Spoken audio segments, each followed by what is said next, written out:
adventures of...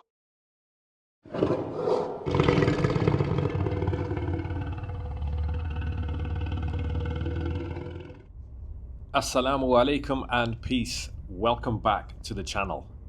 Today I'm doing the Dragon Ride, tackling the longest and toughest route they have to offer. I'm from Yorkshire, so I'm getting my money's worth. It's the Dragon Devil route, and what a cracking name it has. I've travelled down with the gang from my local club, the Huddersfield Star Wheelers. Altaf couldn't make it, Doctor doesn't do long ones, and Sham is on an extended recovery period since last year. The Dragon Ride is one of the UK's most iconic cycling events. The Dragon Devil route covered nearly 300 kilometres, featuring about 4,433 metres of elevation gain. This route includes some very long climbs and a few stabby ones as well, and absolutely breathtaking scenery all the way around the course. Taj from Zwift. Ready to be on the vlog, actually. Oh, yeah, good man, I'm good. You're doing the full route? I've got a dodgy knee, mate. If we can last, I guess. I'm not. Realistically, it'll be the Grand Fond low as long as the knee holds up. I'm going to see a consultant again. I've had a steroid injection 2 weeks ago. Get the excuses in early, right? Absolutely, absolutely. Who knows, I might be here finished in 2 hours, who knows? Alright, cool. Take care, boys. Take care, yeah. Good luck. The official start time we had was 6:30 in the morning, but we actually started around 7:30 AM. I'm not sure what the hold-up was, but we were there on time. We finally got going about 20 past 7. It was cold, it was miserable, and it definitely wasn't the sunny blue skies we were promised. Right, we're off to a sluggish start here. The route kicks off with a scenic tour of Port Talbot's Ring Road. The roads are glistening with rain, and we've got roundabouts coming at us like they're going out of style. This isn't the time to be a hero. The last thing I want is to have an off so early on into the ride. So we're just keeping it chill until everyone in the group catches up.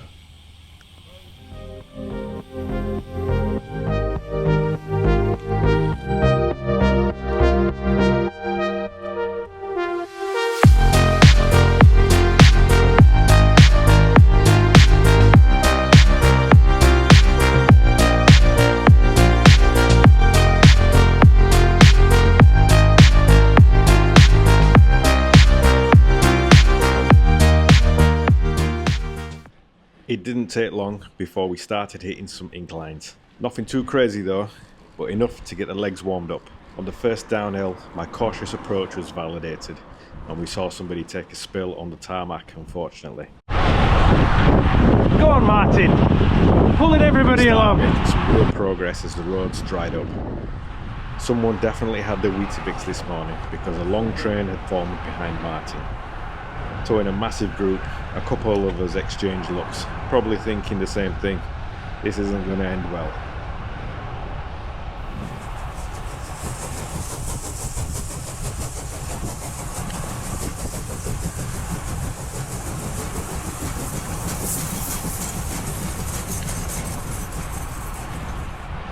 But the Scotsman, however, he was loving the draft. You got a right train going on behind you. Go and spoil it! I was quite pleased with him there. He was going to be my bets today. You're right.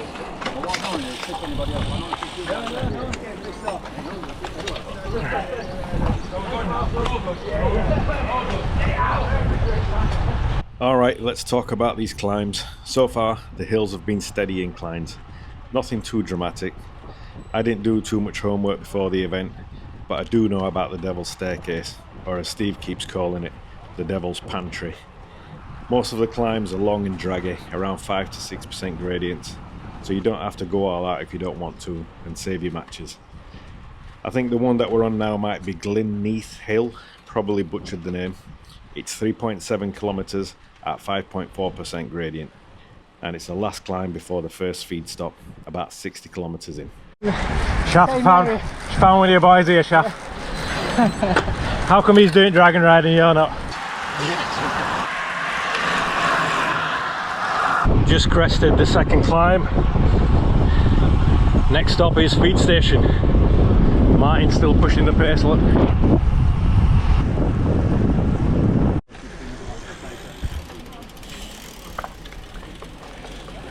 And just like that, we've arrived at feed station number 1. Oh wow. My advice, only carry enough food to get you there. They've got SIS gels but no powder for your bottles, which I made an immediate beeline for. Totally missing the long queue. Whoops. Sorry everyone. Water's in buckets with jugs. And they've got the usual flapjacks, sweets, Jaffa cakes, bananas, chocolate bars, and a new one for me, roast potatoes with rosemary and salt. Amazing. These were a big hit, let me tell you. I think I must have ate about 6 of them. Just don't hang around too long though, because there's a cut-off you need to hit. Right, feed station 1 done. Next climb is the Black Mountain. Sounds scary.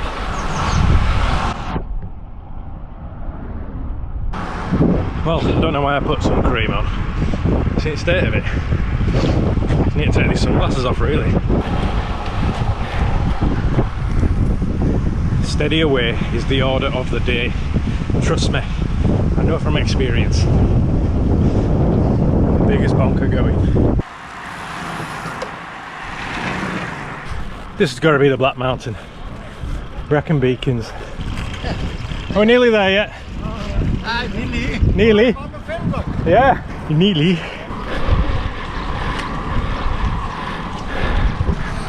You look like you've done this a few times. I have, yeah. Yeah, is this a Black Mountain then? Yeah, this is Black Mountain, yeah. Full route, yeah, red. Hey, I see you go up Rosebery Chimney. Oh, Rosedale. Rosedale Chimney, that's the one. Yeah, I should have. Yeah, I haven't done it yet. I should have reconned that one before attempting like a full gas effort. Yeah. Yeah, there's a bit of a shock halfway up. 33%. Yeah. Good practice for this though later on. Oh right, which is the spicy climb? Is it Staircase. yeah, is it tough? I haven't done it, I've only done the Grand Promenade. Oh right. It's my first time. Good luck. Well done! Awesome job! Well done! Go on, Steve. Oh, you're the man.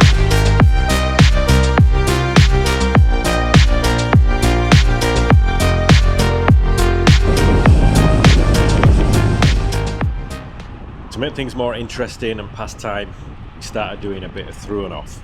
It worked well until riders behind struggled to keep up and then tried to sneak in. It really just threw off the whole rhythm. The HSW guys run a tight ship though. Plenty of communication to keep everything smooth and incident free.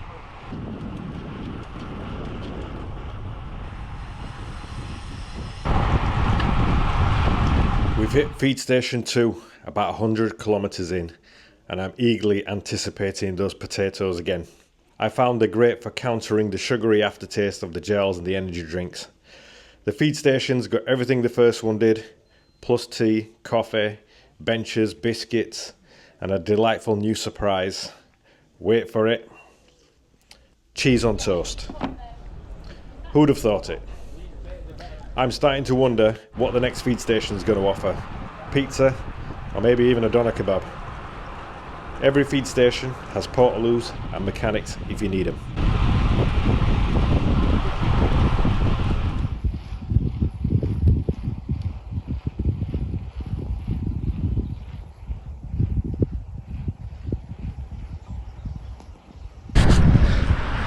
This must be Sugarloaf Hill. It's a long one.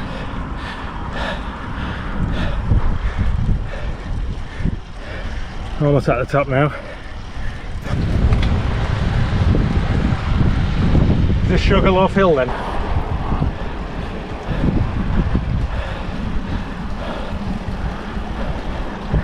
Clear.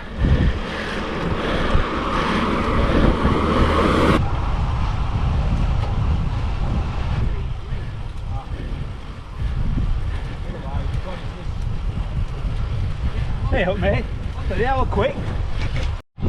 Check out the views.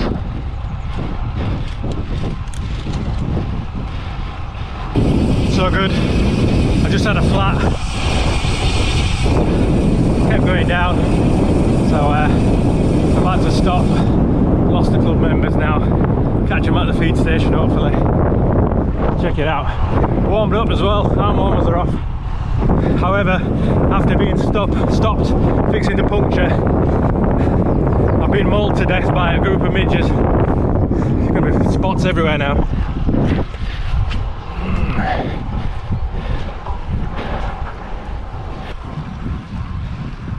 Nice round here, middle of nowhere though.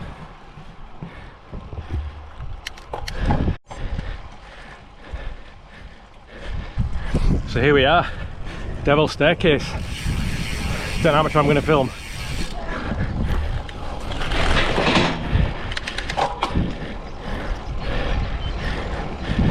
So here we are, the main attraction, the Devil's Staircase, the climb everyone's been talking about. This is supposedly the equivalent of Hard Knot Pass on the Fred Whitten. Honestly though, it wasn't as bad as people are making out to be. The climb features 25% hairpins and stays above 20% for the first half of the kilometre. It's climb number 93 in Simon Warren's Book of Greatest Climbs, so I'm glad to be able to tick this one off.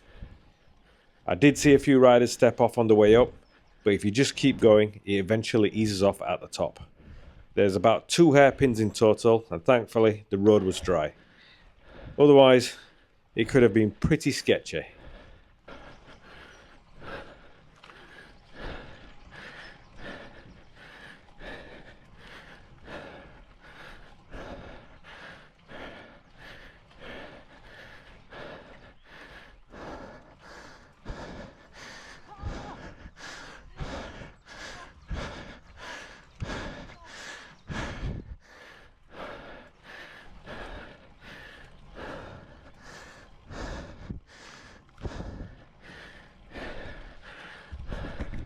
No time for a water top up as I've lost at least 30 minutes faffing with the tyre going down.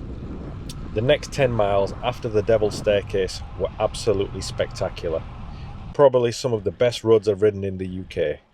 The vistas were out of this world with swooping rolling roads, lakes, valleys and switchbacks. Climbing the staircase was totally worth it for this.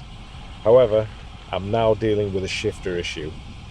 I can't get out of the big gear and one of the levers seemed to be stuck. This problem is going to haunt me all the way to the next feed station.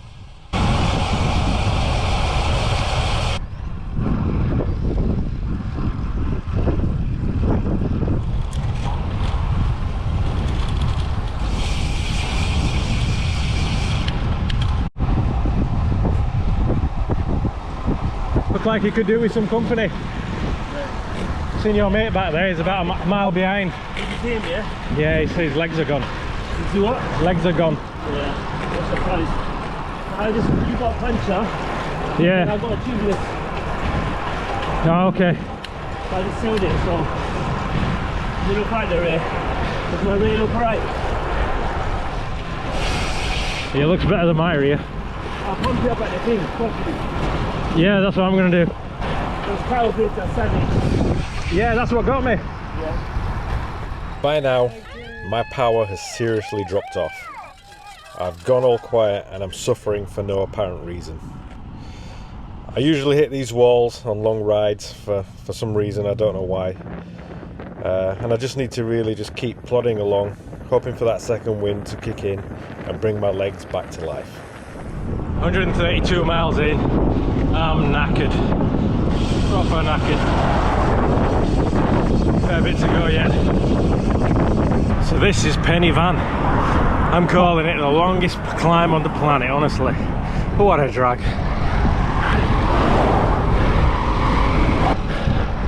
Well, the good thing is, I perked up a bit. I'm overtaking riders now on here.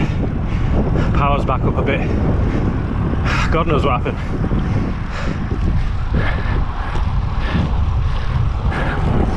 What would be good now is if there's a 10-15 mile descent.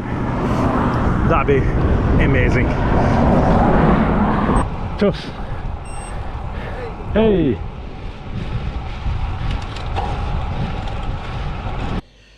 This feed station has seriously upped its game. Not only do you get the usual goodies, but now they're spoiling us with cheese and onion pasties, ice cold coffee in cans, tangos and fruit shoots. It's like a mini food festival. This is the second to last feed station, and honestly, I've had so much sugar now that I just can't look at another gel. It's making me sick. I just want to lie down, to be honest with you. I'm practically swimming in glucose at this point.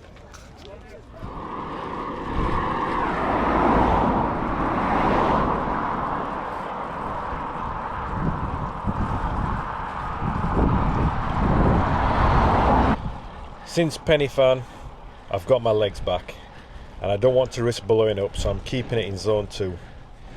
We're now on the second to last climb, Rygos. Tell me in the comments if I pronounced it wrong. Anyway, Rygos is about 5.6 kilometers at about 4% average gradient. I pushed into zone 3 power to test the legs, and I'm feeling good. Must be the cheese and pasties kicking in. Last feed station. One more disgusting climb to go. 30 miles, and I'm feeling alright. Feet are a bit, I don't know, a bit numb. But other than that, all good. Last climb of the day. I'll tell you what it's called later. I can't pronounce it, but it's stunning. Now this is the last climb, the Bwilch maybe. It's a beautiful ascent overlooking a small town, and I'm giving it some beans. Starting to drop riders now left and right as I approach the top. I really do feel recovered and almost fresh. Spirits are high and I'm focused on finishing strong. The descent is seriously long, feeling like it stretches on for 10 miles or so.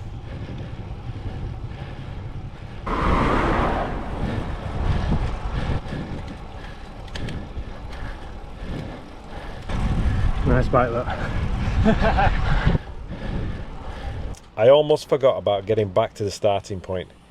I've still got to navigate the roundabouts, around the ring roads, back to poor road surfaces. I bumped into this group with the Rafa Palace jerseys. They were riding like no tomorrow. I accepted their offer of a tow, which then seriously upped my average speed, with me doing 300 to 400 watts as we raced through the winding main roads to the finish.